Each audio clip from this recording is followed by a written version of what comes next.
Puthuppadi Father Joseph Memorial Higher Secondary സ്കൂളിൽ കലോത്സവം നടത്തി.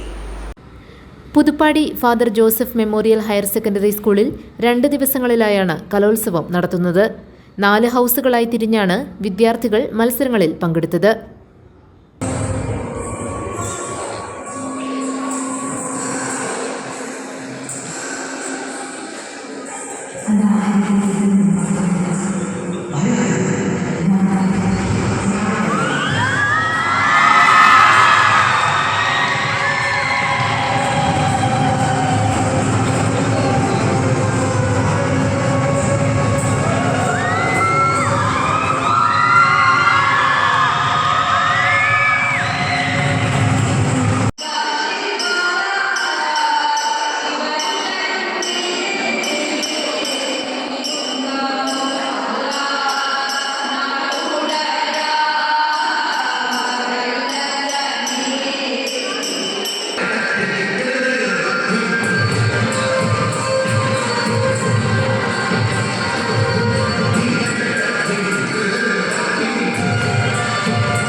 മാനേജർ പ്രസാദ് പി വർഗീസ് അധ്യക്ഷത വഹിച്ച ചടങ്ങിൽ രാജേശ്വരി ജിമ്മി കലോത്സവത്തിന്റെ ഉദ്ഘാടനം നിർവഹിച്ചു.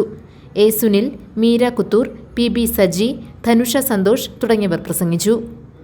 GTV news, Kothamangalam.